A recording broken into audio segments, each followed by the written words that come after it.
എല്ലാ കൂട്ടുകാർക്കും നമസ്കാരം. നമ്മുടെ പുതിയ വീഡിയോയിലേക്ക് സ്വാഗതം. ഇന്നത്തെ ദിവസം ക്രിസ്മസ് ആണ്. ഈ ഒരു ക്രിസ്മസ് ദിനത്തിൽ എൻ്റെ എല്ലാ പ്രിയപ്പെട്ട കൂട്ടുകാർക്കും മനസ്സു നിറഞ്ഞ ക്രിസ്മസ് ആശംസകൾ അറിയിക്കുന്നു. കൂടാതെ ഇന്നത്തെ നമ്മുടെ വീഡിയോ ഒരു വെറൈറ്റി ആയിട്ട് നല്ലൊരു വട്ടയപ്പമാണ്. നമ്മുടെ ഈ ഒരു പേജിൽ ഒരുപാട് തരത്തിലുള്ള വട്ടയപ്പം നമ്മൾ തയ്യാറാക്കിയിട്ടുണ്ട്. എങ്കിൽ തന്നെയും ഇതുപോലെ സ്റ്റഫ് ചെയ്തിട്ടുള്ള വട്ടയപ്പം ആദ്യമായിട്ടാണ് ഞാൻ കാണിച്ചു തരുന്നത്. ഇതുപോലൊരു വട്ടയപ്പം കഴിക്കുമ്പോൾ നമുക്ക് മധുരം ബാലൻസ് ചെയ്ത് തന്നെ കഴിക്കാൻ സാധിക്കും. പുറംഭാഗം മധുരമില്ലാതെയും ഉൾഭാഗത്ത് നല്ല മധുരത്തോടു കൂടിയാണ് ഈ ഒരു വട്ടയപ്പം നമുക്ക് കഴിക്കാൻ സാധിക്കുന്നത്. അതുകൊണ്ട് വട്ടയപ്പം ഉണ്ടാക്കി തീരുന്നത് വരെ നമുക്ക് എത്ര കഴിച്ചാലും മടുപ്പും ഉണ്ടാവില്ല. അപ്പൊ നോക്കിയാലോ എങ്ങനെയാണ് നല്ല ടേസ്റ്റി ആയിട്ടുള്ള പഞ്ഞി പോലൊരു വട്ടയപ്പം തയ്യാറാക്കി എടുക്കുന്നതെന്ന് നമ്മുടെ വീഡിയോയിൽ കൂടെ നമുക്ക് കണ്ടു നോക്കാം. വീഡിയോ കാണുമ്പോൾ നിങ്ങൾക്ക് ഇഷ്ടപ്പെടുവാണെങ്കിൽ നിങ്ങളുടെ വിലയേറിയ ലൈക്കുകൾ തരാൻ മറക്കല്ലേ.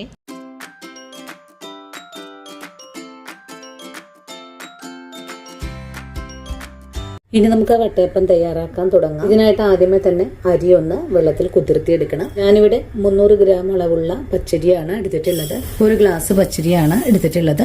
ഇനിയിപ്പോൾ അരി കഴുകിയതിന് ശേഷം ഒന്ന് കുതിർത്താൻ വെച്ച് കൊടുക്കും. ഇനി ഒരു 3 മണിക്കൂറിന് ശേഷമാണ് നമുക്ക് അരി അരച്ചെടുക്കേണ്ടത്.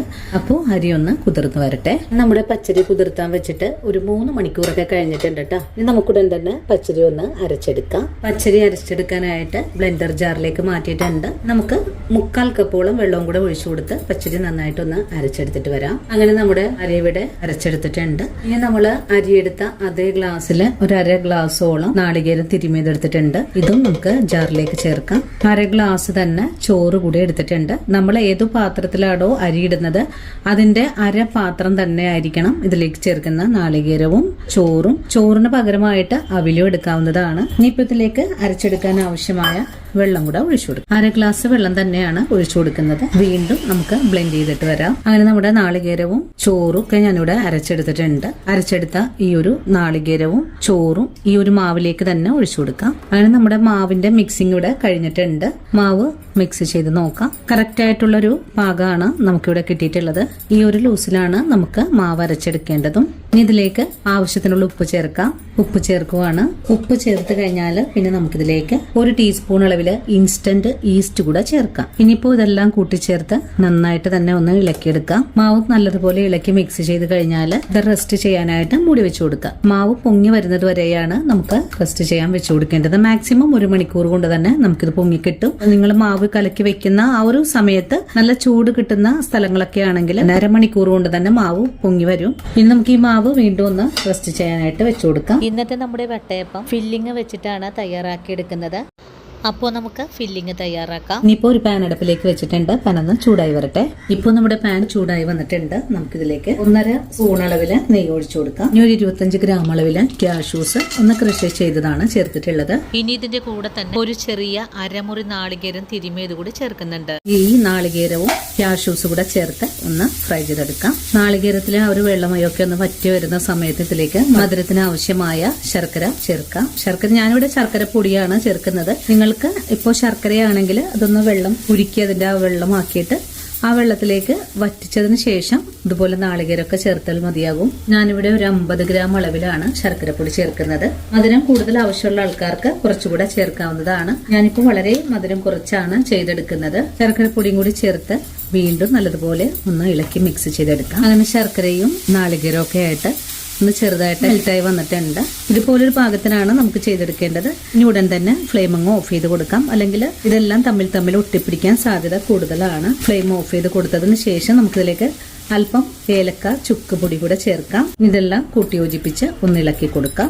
അതിനുശേഷം നമുക്കിതൊന്ന് മാറ്റി വെക്കാം. നമ്മുടെ മാവൊന്ന് പൊങ്ങി വരട്ടെ. അങ്ങനെ നമ്മുടെ വട്ടയപ്പത്തിന്റെ മാവിടെ മിക്സ് ചെയ്ത് വെച്ചിട്ട് 1 മണിക്കൂറൊക്കെ കഴിഞ്ഞിട്ടുണ്ട് കേട്ടാ. നമുക്ക് ഈ മൂടി ഒന്ന് തുറന്നു നോക്കാം. മാവ് നല്ല പതഞ്ഞു പൊങ്ങി നിൽക്കുന്ന ഒരു പാകത്തിനാണ് ആയി വന്നിട്ടുള്ളത്. ഇനി നമുക്ക് ഈ മാവ് അധികം ഒന്ന് ഇളക്കിയൊന്നും ഇതിന്റെ ബബിൾസ് ഒന്നും പൊട്ടിക്കരുത്. ഉടൻ തന്നെ വട്ടയപ്പം തയ്യാറാക്കാൻ തുടങ്ങാം. ഇനി ഒരു ഇഡലിപ്പാത്രം അടുപ്പിലേക്ക് വെച്ചിട്ടുണ്ട്. പാത്രത്തിന്റെ ഉള്ളിലായിട്ട് ഞാനിതുപോലൊരു സ്റ്റീൽ പ്ലേറ്റും കൂടെ വെച്ച് കൊടുത്തിട്ടുണ്ട്. കണ്ടല്ലോ. ഇനി ഇതിന്റെ ഉള്ളിലായിട്ട് കുറച്ച് നെയ്യൊന്ന് പുരട്ടി കൊടുക്കാം. നെയ്യോ വെളിച്ചെണ്ണയോ എന്ത് വേണമെങ്കിലും നമുക്ക് പുരട്ടി കൊടുക്കാവുന്നതാണ്. ഇനി പാത്രം നന്നായിട്ടൊന്ന് ചൂടായി വരട്ടെ.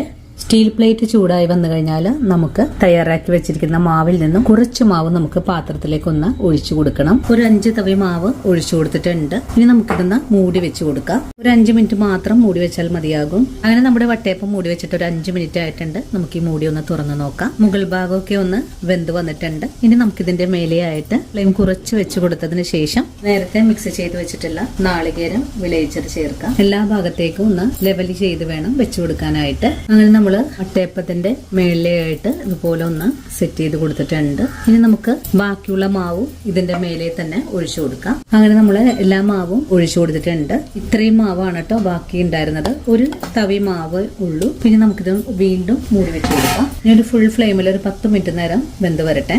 വട്ടയപ്പം വേവിക്കാൻ വെച്ചിട്ട് 15 മിനിറ്റ് ആയിട്ടുണ്ട്. നമുക്ക് മൂടി ഒന്ന് തുറന്ന് നോക്കാം. നമ്മുടെ വട്ടയപ്പം നല്ലതുപോലെ പൊങ്ങി വീർത്തൊക്കെ നിൽക്കുന്നുണ്ട്. നമുക്ക് ഈ വട്ടയപ്പം ഒന്ന് കുത്തിയും കൂടി നോക്കാം. പൊട്ടിപ്പിടിക്കാതെ തന്നെ നമുക്ക് പാകമായി വന്നിട്ടുണ്ട്. അപ്പോൾ നമ്മുടെ വട്ടയപ്പം നല്ലപോലെ വെന്തിട്ടുണ്ട്. ഇനി നമുക്ക് താഴേക്ക് ഇറക്കി വെച്ചതിന് ശേഷം ഇത് ചൂടാറി വരാനായിട്ട് നമുക്കൊന്ന് വെയിറ്റ് ചെയ്യാം. അപ്പോൾ ചൂടൊക്കെ ഒന്ന് ആറി വന്നിട്ടുണ്ട്. ഇനി നമുക്ക് പാത്രത്തിൽ നിന്നും അടർത്തിയെടുക്കാം. അരികു ഭാഗമൊക്കെ നമുക്കൊന്ന് വിടുവിച്ചെടുക്കാം.